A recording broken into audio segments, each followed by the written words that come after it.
So just yesterday I learned about a new Bitcoin proposal that aims to redefine how we think and speak of Bitcoin. And at face value, it sounds revolutionary. It's called BIP 177. And Jack Dorsey drew much attention to this yesterday with this tweet. So naturally, as an avid crypto analyst and investor for the past 10 years, I immediately went into a research mode. And today, I'm reporting to you what this is all about. So let's dive in.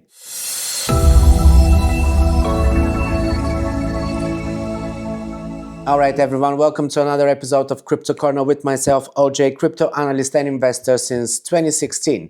Now, first, what is BIP? The abbreviation stands for Bitcoin Improvement Proposal. And this is how developers can introduce new features, upgrades, and any other changes to the Bitcoin protocol. These proposals have to be voted for by the community, namely the node operators and developers, and should any proposal find an overwhelming majority, they get approved for implementation. Many BIPs don't see the light of day, you don't hear about them. I actually listed a few of the main ones, the key changes that BIPs that were actually implemented and perhaps you know, or at least you should know about in this article that I just posted on my blog. But generally, the average Joe, the average investor in Bitcoin doesn't really know about all of the BIPs. And of course, why should you? Unless it's something that gains enough traction and attracts a lot of attention, and of course, it might get implemented. And in that case, it makes sense to know about it, which is what Jack Dorsey is trying to achieve with this tweet. He draws attention to a new proposal, and in this case, it's a bit of a controversial one because it aims to redefine the way we refer to Bitcoin, or should I say, the way we display it. For a while now, ever since 2020, even before that, Bitcoin's denomination system has been very elaborate. Buying $100 worth of Bitcoin comes to about 0.000970000 BTC. And this is quite a weird amount to anyone, right? What I mean, and what the authors of the proposal argue, is that as Bitcoin is now in the $100,000 range, it becomes impractical and elaborate to deal with that many zeros. And in fact, not one, but two Bitcoin improvement proposals, BIP 176 and BIP 177, aim to fix that by making Bitcoin units easier to understand and to use. These proposals aren't about rewriting Bitcoin's core, the protocol, or anything like that. It's not about having a hard fork or a soft fork or any fork for that matter. They're actually about changing the appearance, so the user interface, and just displaying the numbers in a different way rather than having all of the zeros. So the denominations, right now we call them satoshis, right? The smallest denomination is a satoshi. And the main argument is that it is too difficult to work with a whole Bitcoin these days because it's just a huge number. People get a little bit put off by it, and to be frank, I agree with that. At first glance, I thought, okay, maybe we can change something. Maybe we can make it easier for new people. And to this day, still too many people are under the impression that you have to buy a whole Bitcoin. So the argument I hear, and I just heard it like a few weeks ago, someone was saying, oh, I can never buy a Bitcoin. Where am I going to find 80,000? At the time it was $80,000 to buy Bitcoin. It's way too expensive. I'm too late. I need to focus on something cheaper. And then this is what many retail investors think. And then they go and they buy XRP. The amount of people who went for XRP simply because it is looking much cheaper and affordable, therefore perhaps it will go to, the level of Bitcoin one day. This is the mentality. So it's true. There are too many people who still think that, don't realize that you don't need a whole Bitcoin and you can buy denominations and all of that. But even the ones that understand that find it a little bit difficult when you're working with 3, 4, 5 zeros in front of a number and this is what you own. And, when we talk about money, people want round numbers. They want 1, 2, 5, 10, 20, 100,000. They don't want 0.000 something. So I understand that. But what are these proposals doing to address this issue? And are they practical? Are they going to work? Let's find out. Well, the BIP 176, bits denomination, wants to use the bit instead of satoshis as a standard unit, where 1 bit is 1 micro Bitcoin, which is 100 satoshis. Now, I do have a free ebook that I released a long time ago where I talk about Bitcoin units and these microbits and everything else. There's quite a lot of different units that people have already invented, and these proposals right now are kind of addressing this. But if you want to find out more and just not get confused with the terminology, grab the free ebook. The link is in the description below, or you can scan the QR code here. You have large units where we're talking about 10, 100, 1,000 Bitcoin and so on. You have hecto Bitcoin, kilo Bitcoin, which is 1,000 Bitcoin and stuff like that. And then you also have the micro units like micro Bitcoin, milli Bitcoin, bit cent. These are all different denominations of Bitcoin. So this BIP 176 is introducing 1 micro Bitcoin, which is 100 satoshis currently, to be called 1 bit. And this way, it kind of simplifies things. This means that 1 Bitcoin is going to be considered to be 1 million bits rather than 100 million satoshis. And instead of reading 0.0001 BTC, you will actually be looking at 100 bits. And to me, this makes perfect sense. It simplifies things, it introduces slightly larger numbers, especially for everyday transactions like buying coffee, newspaper, tipping and stuff like that. Now let's talk about BIP 177, which is a bit more controversial. Well, it is titled Redefine Bitcoin's Base Unit, and it addresses the same issue of simplifying Bitcoin's decimals and the way that we read them, again suggesting that we drop the satoshis as a denomination and turning replacing 1 satoshi with the term Bitcoin, which is why I'm saying that it is more controversial. So it's changing the UI to display a Bitcoin consisting of 100 million, instead of satoshis, consisting of 100 million Bitcoins. And the confusion here that I'm finding right off the bat is that they want to keep the BTC symbol to still represent what is today 1 Bitcoin. So BTC remains as the ticker symbol for 1 Bitcoin, but 1 Bitcoin is no longer 1 Bitcoin. 1 Bitcoin becomes 100 million Bitcoins. Do you see where the confusion comes to? Instead of 100 million satoshis, because Bitcoin is now a big amount of money, they want to start working with satoshis and they don't want to call them satoshis. So the question is, what do we call them?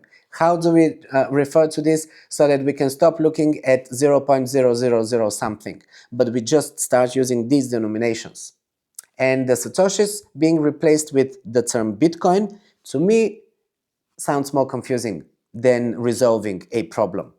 So basically, they divorce the term Bitcoin and the BTC from each other, because right now it's the same thing. Bitcoin and BTC is the same thing. They want to separate the two things. BTC becomes just the symbol and how we refer to, one whole Bitcoin. So it will be 1 BTC and it will be 100 million Bitcoins. And then 100 satoshis will be displayed as 100 Bitcoins. So right now, if you're buying $100 worth of Bitcoin, and let's say this is 97,000 satoshis, right now that's what it is, then we're going to be talking about 97,000 Bitcoins being $100. And the argument is that when Bitcoin reaches, the current version of Bitcoin reaches the price of 1 million US dollars, then 1 Satoshi will actually equal 1 cent. But that way you're going to make 1 Bitcoin, because you want to rename it from Satoshi to Bitcoin, you're going to make 1 Bitcoin 1 cent. That doesn't work either, because if you're going to be using it for buying coffee and tipping and all of that, and let's say a coffee is $5, there's still places where it is. I know that it might be $8 or $10 where you are, but let's say it's $5, or even if it's $8, then you need 800 cents So 800 Bitcoin you need in order to pay for that coffee. Who wants to be paying for a coffee with a currency that's in the hundreds? That only happens in countries that have crashing economies. You know, only the countries that are in a complete mess would be charging you in the hundreds of their currency for a cup of coffee. So if Bitcoin is denominated like that, I don't think it is a good look. I don't think it's beneficial for Bitcoin. I don't think it's going to stick. So that's my opinion. And quite frankly, if Jack Dorsey didn't make that tweet, I bet you that this would not have actually been the big discussion that it is already for the last couple of days. Yesterday and today it continues. I'm seeing a lot of people discuss these things. Mostly people are against it, but the proposal came from John Carvalho. And I don't know if you're familiar, he is one of the OGs. He's been in crypto for a very long time. He's an entrepreneur. And one of his companies was the first one to start accepting crypto payments, privacy coins. At the time it was XVG or whatever. So I can't remember exactly, but in any case, I haven't really been keeping up with this guy, but he's been around for a long time. And I know that, his businesses are using cryptocurrencies, so he has, a lot of experience with clients and people, users. So I'm sure that he's seen a lot of these issues with the denomination of Bitcoin, but I don't like his approach. I don't think this is really a resolution. I feel that this proposal 177 is actually introducing more issues, and therefore it's not really a proper solution. If you're going to be resolving an issue but you're introducing several other issues that are almost of the same nature, very similar, that's not really a resolution. The BIP 176, which is the one that I'm kind of on board with, this one comes from Jimmy Song. And Jimmy Song is another crypto OG, developer of Bitcoin nonetheless, and a person that I respect a lot. I've been following him for a long time now, and I do keep up with the stuff he's doing. So to be honest, I'm not completely against the BIP 176, where we're talking about just replacing satoshis with bits. The bit is going to be 100 satoshis, so it's going to be a slightly bigger denomination, less zeros, rounder numbers, bigger numbers. I think that makes more sense. I'm not sure whether this will also be able to gain enough traction, because let's face it, for some reason Jack Dorsey decided to endorse BIP 177, and that is the more controversial one. But quite frankly, seeing what the community is saying, the community is not really split. I think the majority are pretty much against it. I will just show you here a couple of tweets so that you know what I'm talking about. So here's one. The sats versus bits debate is over already.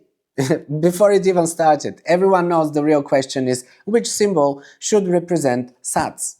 And quite frankly, this is quite true, because the satoshis, this was never implemented as a protocol requirement. The community was talking about bits for a long time. In the beginning, they didn't really know what to call the smaller denominations. Someone suggested satoshis. Right now, on top of my head, I can't remember when did that happen. It was in the forum again, the early days. So people were throwing all kinds of terminology. Bits and satoshis were the two that were sticking the most. And eventually, around 2016, perhaps even 2017, I would say, is when we really just established satoshis. More and more people started using satoshis instead of bits. And little by little, everyone just started using satoshis. So this happened very organically. The community did that. And this is what Samson Mao is actually reminding us here. Another crypto OG. Bitcoin emerged organically, and so did the term Satoshi, SAT, for the smallest unit. There was no BIP needed to establish the definition of a SAT, and a BIP will not change it. Absolutely, I agree with that statement. Also, Vinny Sats. I don't want to see a rebrand. Sats are Satoshis. You don't price a burger in 0.00034 BTC. You price it in 3,400 Sats. and he's quite correct. This is also the way I'm reading Satoshis. I'm just looking at the end of the Satoshis, how many zeros are behind them, and that's how I know whether we're talking about 3,400 Satoshis or 34,000 Satoshis. Yes, it can get a bit confusing when you start talking again in the 100,000s, and this is where the first BIP, the 176, comes into play, proposing the bit now to be actually 100 Satoshis rather than the same as Satoshi. So this way you don't end up with 340,000 Satoshis, you end up with 3,400 Satoshis. It's easier. Here is Coland reminding us, consider the consequences of BIP 177 before voting.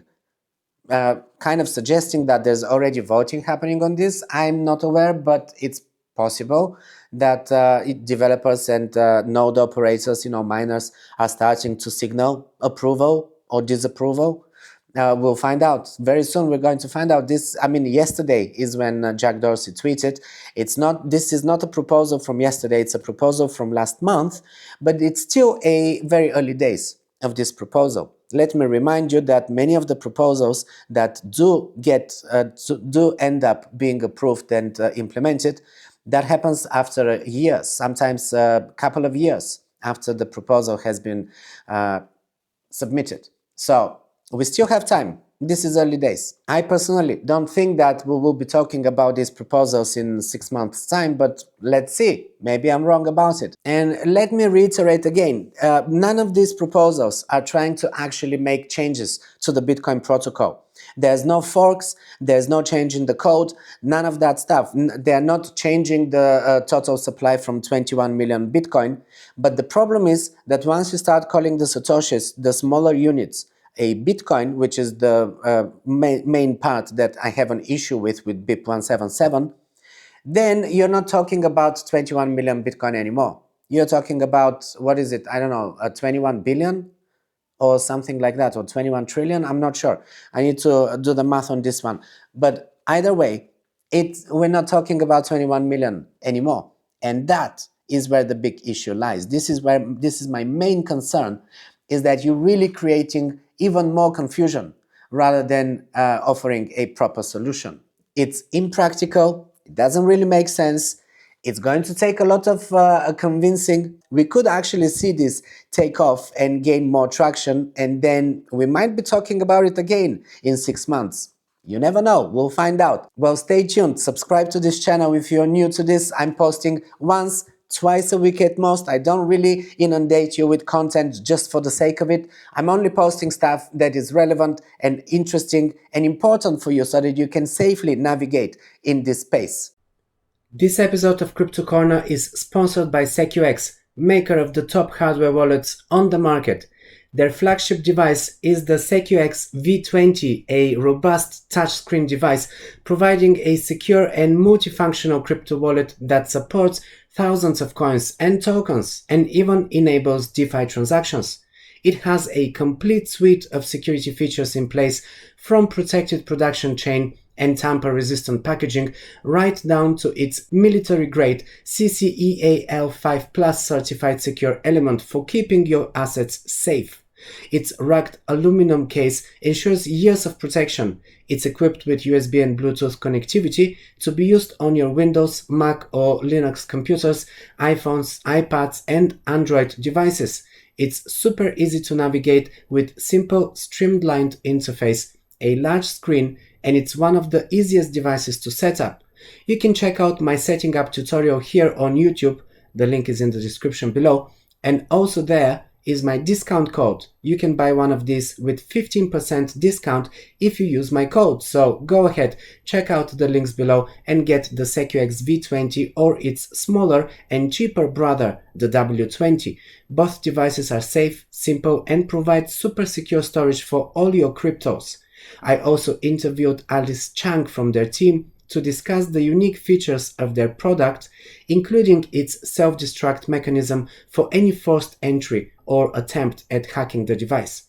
The discount codes you should apply at the checkout when ordering the device from their official website, linked below. To get 15% off SecuX V20 and W20, use the coupon code OJ.